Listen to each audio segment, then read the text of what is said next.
ثواب ہی ثواب رجب کے مہینے میں پہلے روزے کی فضیلت۔ حضور صلی اللہ علیہ وسلم کا ارشاد پاک ہے کہ جو رجب کی پہلی تاریخ کو روزہ رکھتا ہے اس سے جہنم اتنی دور ہو جاتی ہے جتنا آسمان زمین سے دور ہے۔ جنت لوٹ لو۔ حضور صلی اللہ علیہ وسلم کا ارشاد پاک ہے جو کوئی اللہ تعالیٰ کی رضا حاصل کرنے کے لیے رجب میں ایک روزہ بھی رکھ لیتا ہے وہ جنت میں داخل ہوتا ہے۔ 15 رجب کے روزے کی فضیلت۔ حضور صلی اللہ علیہ وسلم کا ارشاد پاک ہے کہ 15 رجب کو روزہ رکھنے والے کے لیے جنت کے 8 دروازے کھول دیے جائیں گے، جس دروازے سے چاہے داخل ہو۔ 27ویں رجب کے روزے کی فضیلت۔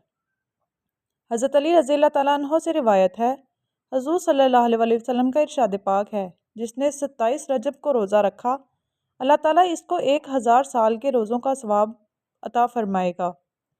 حضرت سیدنا عبداللہ ابن عباس رضی اللہ تعالیٰ عنہ سے روایت ہے جس نے 27 رجب کو روزہ رکھا اس کے لیے یہ روزہ تمام عمر بھر کے گناہوں کا کفارہ ہو جائے گا، اور اگر وہ اس سال مر جائے گا تو شہید ہوگا۔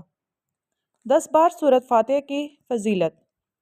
حدیث مبارک میں ہے کہ جو کوئی 15 رجب کو 10 بار سورۃ فاتحہ پڑھے گا اور اس دوران بات چیت نہ کرے تو گویا اس نے زمینوں کے برابر اللہ تعالیٰ کی راہ میں سونا خیرات کیا۔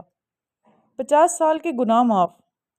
حدیث پاک میں ہے جس نے رجب کے مہینے میں ایک بار سورۃ اخلاص پڑھی اللہ تعالیٰ اس کے 50 سال کے گناہ بخش دے گا۔ 900 سال کی عبادت کا ثواب۔